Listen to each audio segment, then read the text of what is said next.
everybody. My name is Jessy Parker. I'm going to be giving the class today on just doing a sprinkler tune-up. Just a quick check, make sure that you can go through the system. We're going to just do some basic high-level stuff. We're not going to get too deep into it, but I just want to give you some tips and tricks for going out and checking your irrigation system, make sure that you're not wasting water. The first thing I always do is, does everybody know where your water meter is? Where's your water coming from to come into your home? That's the first thing that we want to look for. So as soon as I show up to a home, I locate that immediately.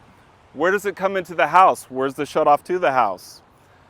Once we find that stuff and know where that's at and we're familiar with it, the next step that we want to do is we want to start looking for leaks. We're not turning the system on yet. We're just going to walk through and start looking for leaks.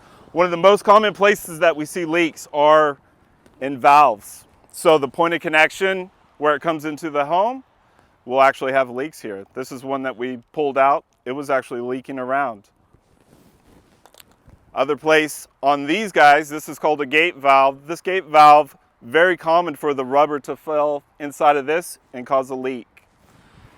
That's just on the pressure side of the system. The next place that I see leaks almost always from bad valves is at the sprinkler heads. So this is our demonstration because we don't have any in the ground right now. This is in the ground, set across. We'll see water dripping out of the top of this. There's two things that cause that. Number one, it's the lowest head on the line and the water's running back and pushing out of it. The second thing is there's a bad diaphragm on your valve. And what I like to do is I'll come and I'll actually put flags. We see something going on, we'll move to the next part in the system.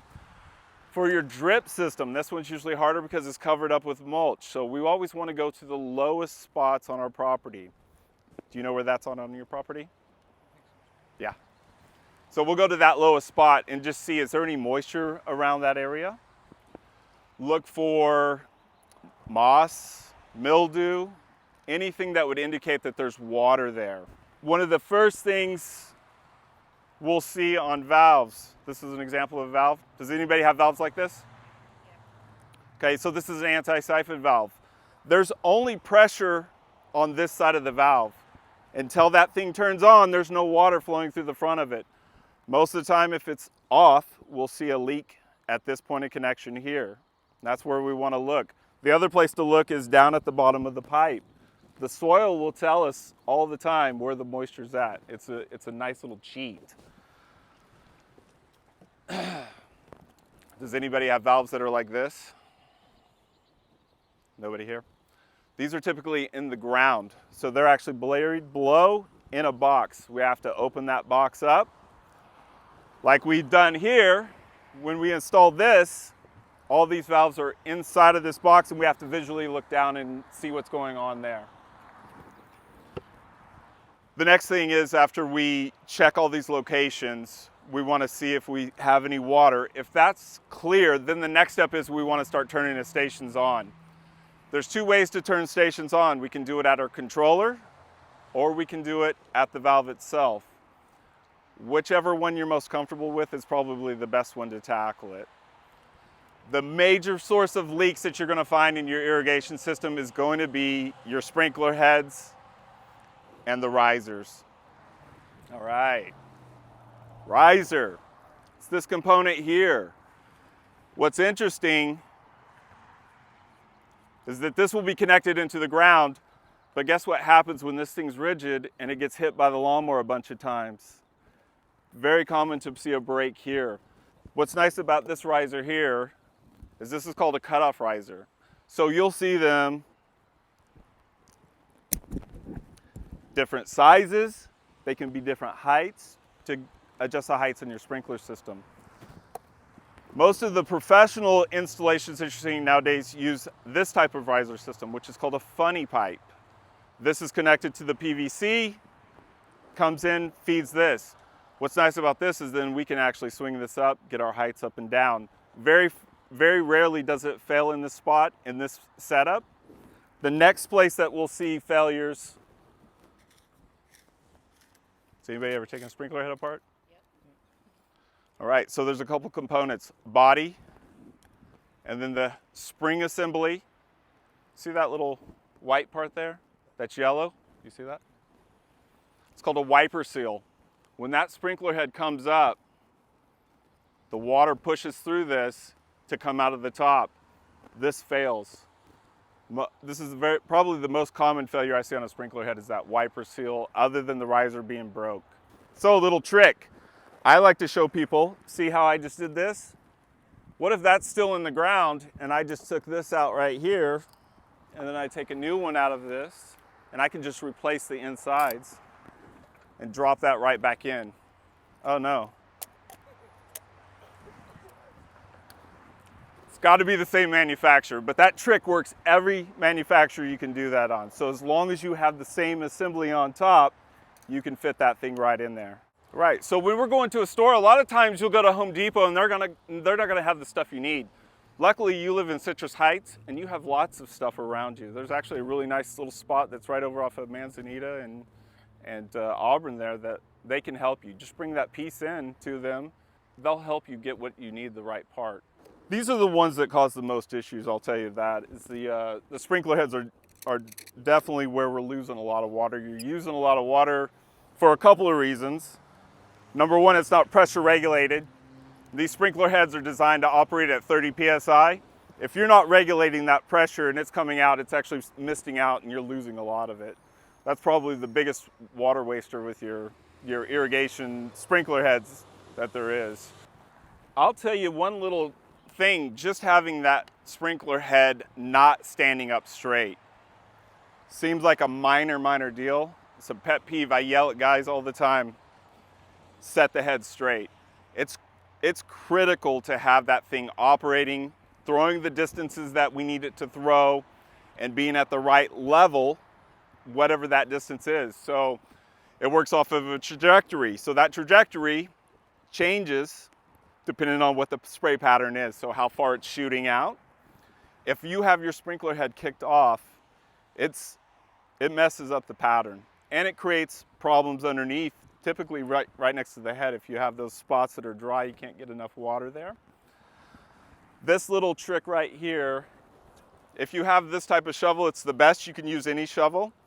Whatever direction that head is facing, we want to put that shovel, if it's bent back, we want to open up that side in the front, pull the shovel forward, go onto the back side of it. And I can actually do it with just the shovel. I don't even have to get on my knees, and push it up and then get that thing tightened up. Just having the head straight is a very simple trick, and it'll save a lot of problems with overspraying onto the sidewalks, with it spraying too close to the house.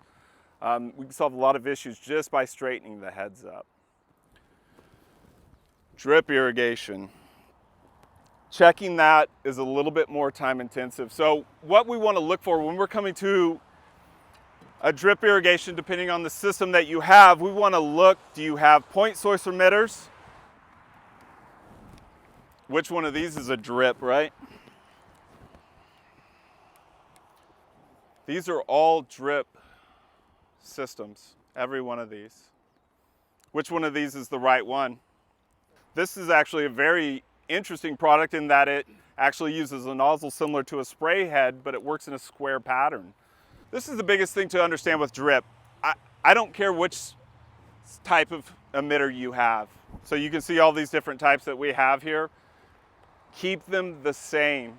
Don't mix them, because the amount of water that they apply varies so much. I mean, it can be a half a gallon an hour of runtime. Something like this is actually putting out up to 10 gallons an hour. And it's actually one of the more expensive emitters. So that's the thing to remember. It's not about the cost, it's about the application that you're using it for.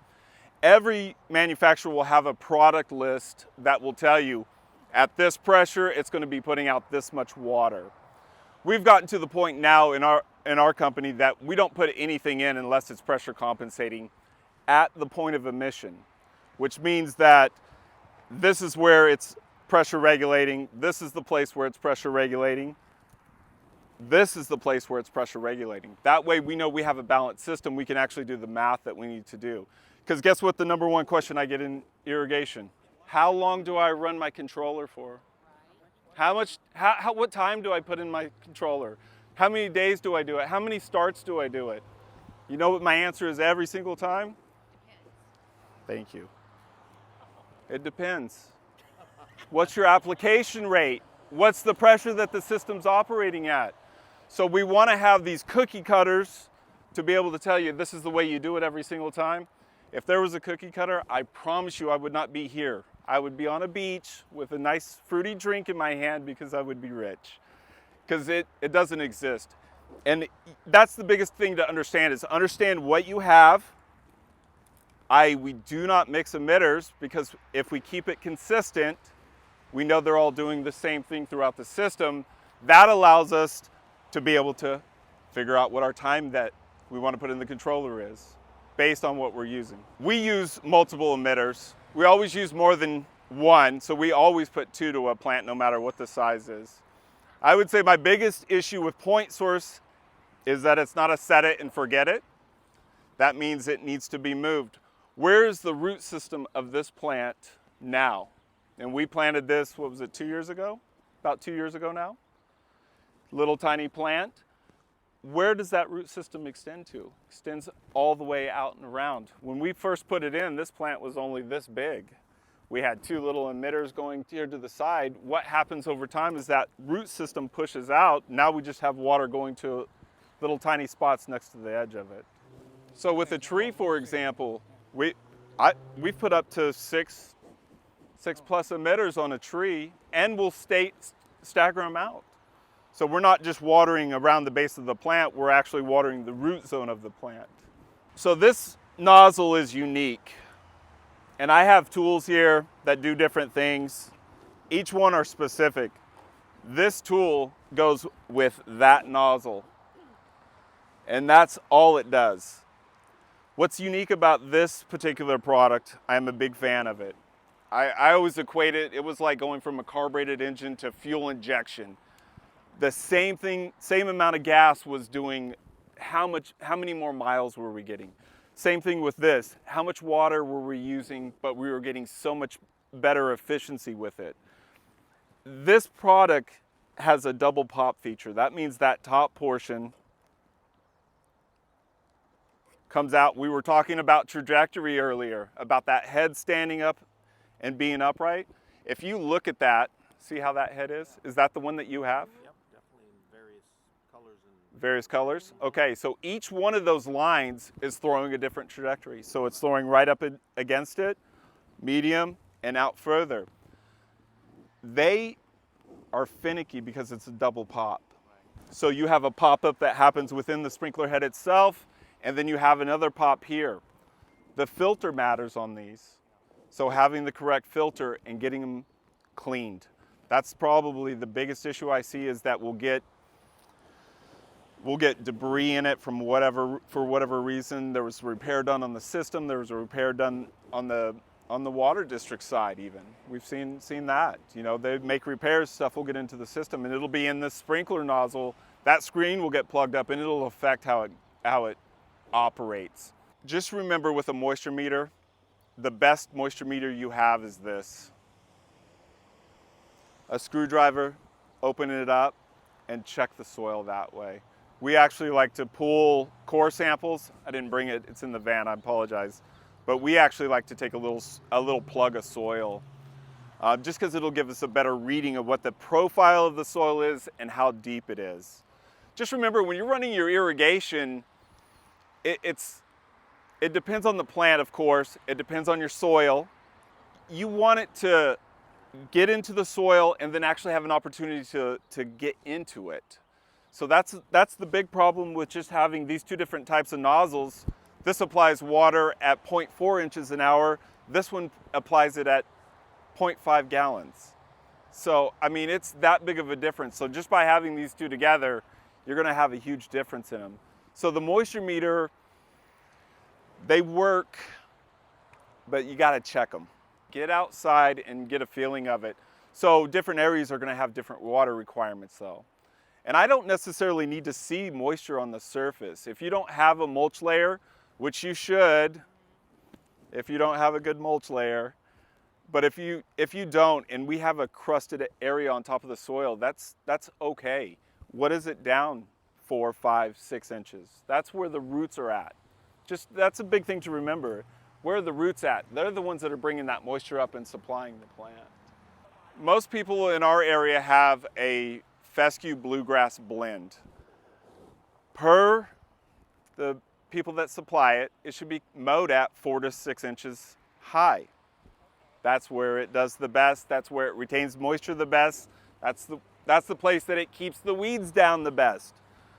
If you only have a pop-up that goes 4 inches, guess what it's doing whenever it doesn't pop up past? Yeah, exactly. We always install 6-inch pop-ups. We carry them in the truck because that's what you see, but we always carry 6-inch pop-ups because they actually get up higher. So as long as it's not above that grade where you're hitting it with the mower or kicking it, breaking those risers and causing problems, it's good. You hear it a lot. It's called a smart controller. I always tease everybody, that controller is only as smart as the person that put the number in it, how long do we run it, and it adjusts it up and down. So some of the controllers are getting the data via Wi-Fi information, so they're actually getting weather data put into them. Some of them actually just have a memory that has historical data in it.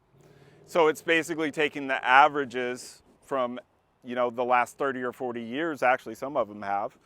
And I always tease everybody, what's average?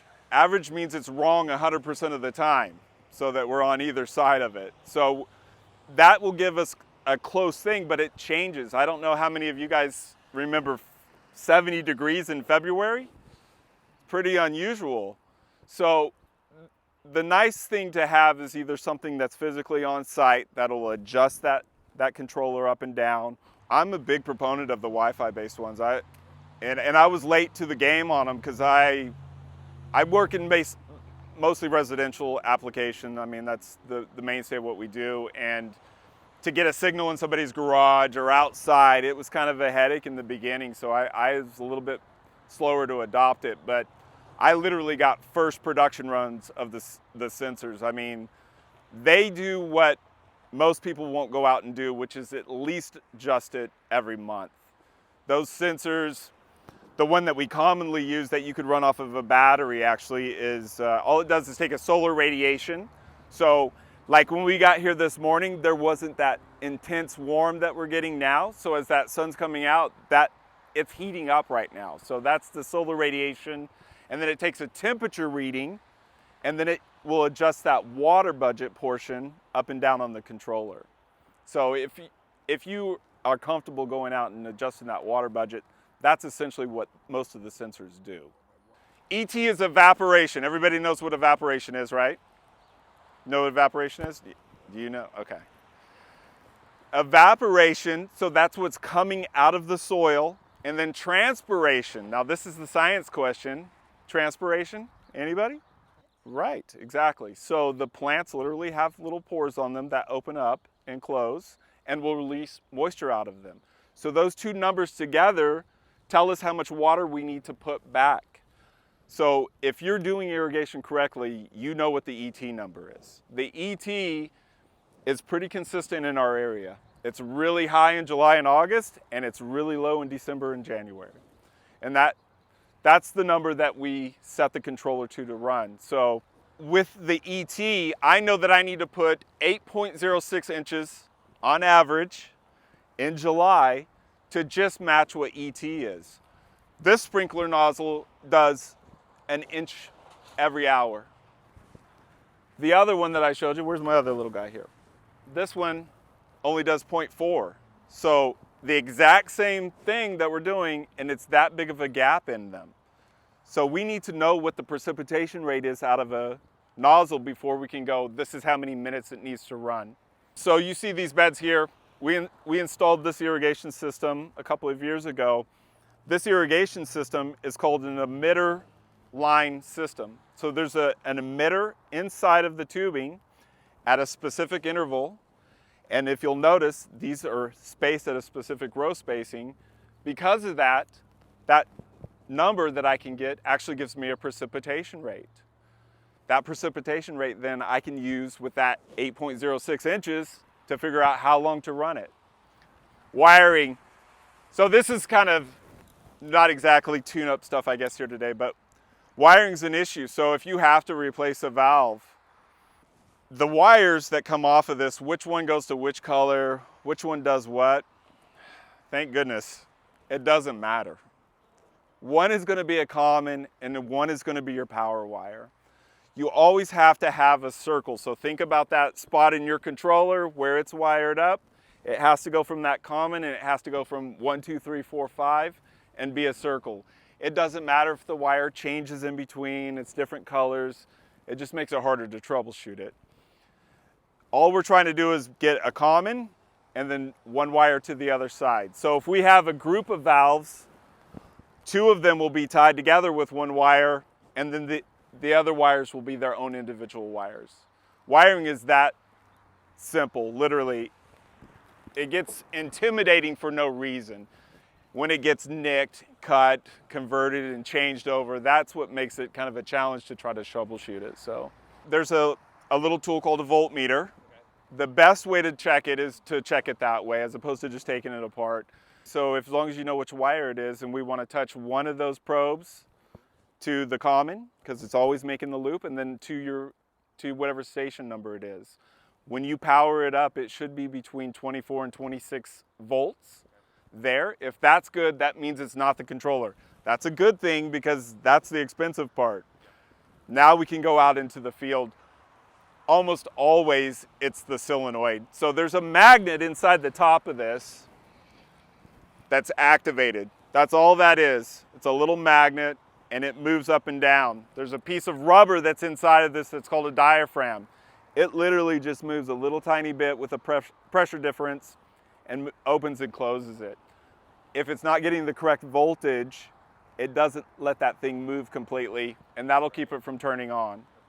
If it's leaking out of the front, that could be something else going on. See that little piece there? See how that just fell back in? When it doesn't have water pushing against it, can everybody see that? It sits down. Once the water turns on, that pushes up in there. See that little piece of rubber there? That seals that off so that the water can then pass through and not leak out. So if it comes out of this part when you turn it on, it could be just that piece right there. The water that you're using outside is, what, over 50% of the water that's used. And if we're wasting half of that, we're putting a huge amount of that resource that has to be pumped, cleaned, distributed to you. All those expenses that are taken into account of getting the water to your house, and then we're just letting it trickle down the drain. It's expensive. I think the biggest thing I just want everybody to do is get outside and walk your yard. It will tell you, the soil will tell you if there's a problem. If you've ever seen a spot that's been washed out, it has like a sandy look. That's a very common thing to go around and look for. Just get out in your yard. Get your hands in the dirt a little bit. That's the number one thing I want you to take away from this is just get outside and walk the area and know where your irrigation's at and save our water. That's the biggest thing. We just want to save it.